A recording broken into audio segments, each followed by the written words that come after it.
Oh, come on! So, a few days back, I gave my impressions on Dungeons & Dragons Dark Alliance. At first I thought it was pretty fun.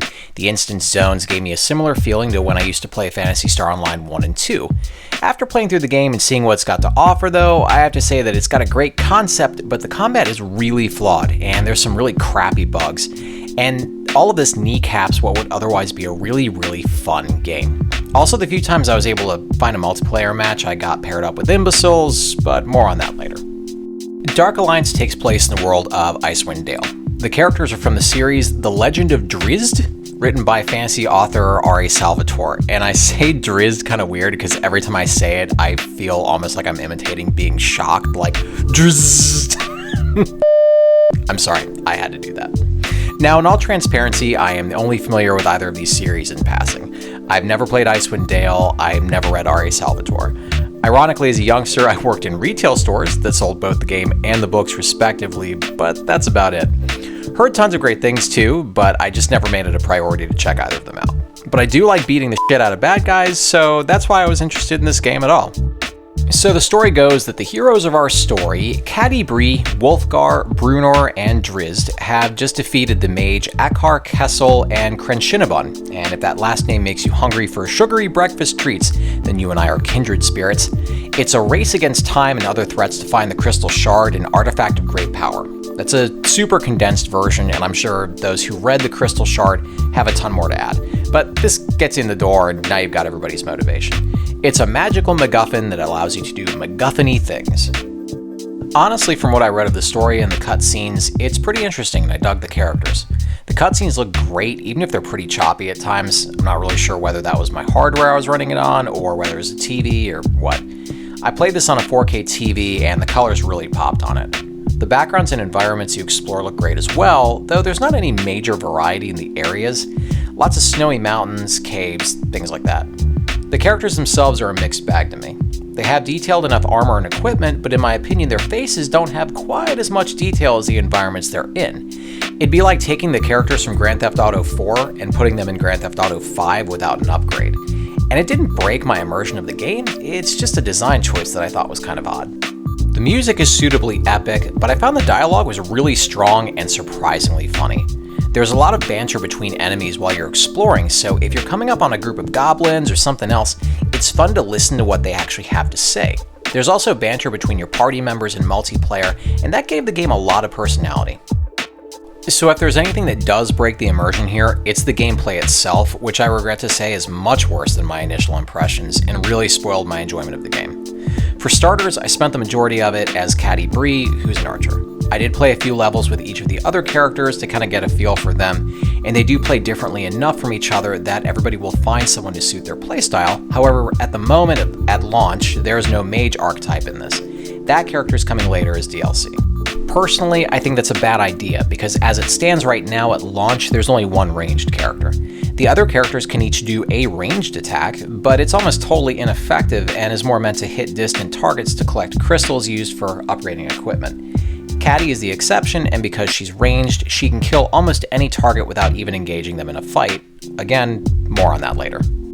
So going down the roster, we've got Wulfgar, who's supposed to be your basic warrior. He fights with a warhammer, and honestly he felt a lot slower than the actual tank in the game, Bruenor. He does have some hard-hitting attacks, but if you think you can just mindlessly attack enemies and clear them out, then you've got another thing coming. I actually got my ass kicked in as him more than any other character. Next up, you got Drizzt, the character that everybody will know from the books. He dual-wields swords and is an assassin, so he can stealth, and getting behind enemies for backstabs nets you some of that sweet, sexy critical damage. He's quick and he has a low health pool, so staying on your feet is key with him, and I found that if you snuck in behind an enemy, it was actually pretty common to be able to stun lock them until they were dead. I don't know if that was intentional by the developers, but it's a thing. After him, we've got the tank Bruenor, who for a dwarf could haul his little stout ass across a battle really quickly, and his axe was reasonably fast. He's got some decent attacks as well, but his high defense and ability to taunt are going to be some of his greater assets in a party.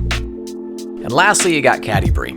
I normally choose melee characters in these games, but I wanted to go a little outside my comfort zone and try a ranged character this time, and it turned out that I had more fun playing with her than any of the others.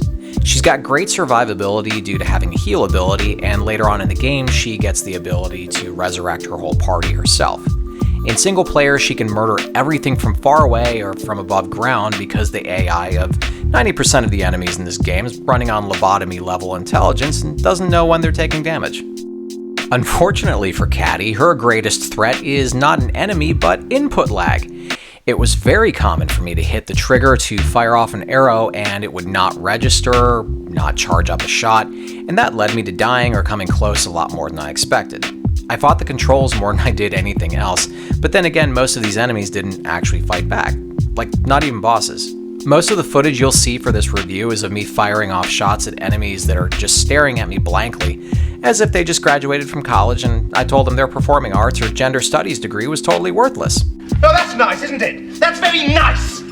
There was tons of button mashing the triggers to get her to fire or charge arrows, and the times where it didn't work, it would look like I was just aiming my bow and not actually doing anything, but I promise I was actually trying.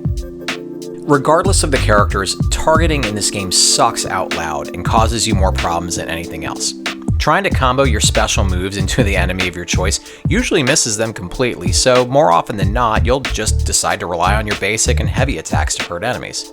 The answer to this is lock-on targeting, right? Well, unfortunately, that's broken too. See, locking onto your enemy will tighten the camera up behind your shoulder, so that you basically can't see what's going on to the sides or behind. There's arrows on the ground so you can see the locations of enemies, and those do change colors when there's an attack coming, but guess what you also can't see when you're locked on? Yep, the arrows. Also, a major irritation to me is that with all these camera issues, they could have at least solved most of them by adding a 180-degree turn move. But that's not here either, so you have to constantly tilt the right analog to be able to see all around you. I had to raise the speed of the camera and the options to make up for it, but it still didn't help me all that much. I think the worst part of the combat, and something that needs to be corrected first, is the stamina gauge. Basically, everything that you do uses stamina, and that's normal in games. The thing that sucks is that almost everything that you do that uses stamina also reduces the max stamina gauge, especially special moves that you unlock. So basically, you're penalized for using special moves. You have very limited ways of getting it back as well. In addition to potions, you can parry attacks, get stamina crystals as drops, set up a camp at checkpoints, or activate your super duper ultimate attack. None of those things are frequent though. So if you're in a boss fight and you're trying to, contribute to the team and inflict meaningful damage, then in just a few seconds you'll see your stamina gauge drop to its minimum of 50%. It sucks all the fun out of combat and is a cheap, lazy way to try and force resource management on players. So enemies, as I said, don't really do much of anything. You fight your standard variety of goblins and ogres, trolls, some angry dwarves, stuff like that. If you're catti-brie, most of these idiots won't notice you even after you've killed all their friends that were just standing next to them. Hell, even after you've decided to spice things up and engage them all at once, there's a lot of times where they'll still just stand there and look at you, or they'll walk toward you and not attack. Even bosses. It's like the developers forgot to program them to do something. Other times, if you back away enough, they'll totally disengage and go back to where they were, kind of like if you played an online RPG and you run away from them enough that they immediately stop and go back to their spot after a while. When the game's combat isn't making my anger rise, it was boring the hell out of me. There's not a lot of variety in enemies, and the bosses are really disappointing. Most of them are just more powerful versions of the same enemies that you normally fight, and you won't fight large enemies until you've cleared all of the quote-unquote mission story arcs and moved on to what the game considers dungeons. That's where you'll fight some of the more giant enemies like the Beholder and the Dragon Icewind. Before that though, you'll feel like you're killing the same things every single time. When you're not fighting, you're back at the hub. From here, you can go to the rewards chest and get all the fat loots that you just got from the levels that you finished, and you can use golden crystals at the merchant to upgrade your gear or consumables, or change the skins of what you're wearing if matching is your thing. Right now, there's just a merchant and a spot for viewing trophies of bosses you've killed, and there's a spot for a blacksmith whom I'm assuming is coming with the DLC, or maybe he's stuck in traffic. Or hungover. Happens to the best of us. Regardless, from here you can go to your character's menu and allocate stat points, purchase special passive and active abilities with feat points, and also spend gold to buy various attack moves that, as I mentioned, wear down your stamina hella fast and make you worthless in battle because this game hates you. If you're done with all that and you're still tired of single player, then you can hop on to multiplayer, which has options galore. You can either start a party or you can join one. Yeah, that's pretty much it. Playing in a party means your only way to communicate is to use voice chat, something in 2021 most of us have decided is about as good an idea as eating at a Chinese buffet without being within running distance of a bathroom or while wearing a diaper. I had a very hard time finding groups to play with, and of the times that I tried, I either got bored waiting, I was kicked from the parties I'd get into, but then I found two, that played a whole level.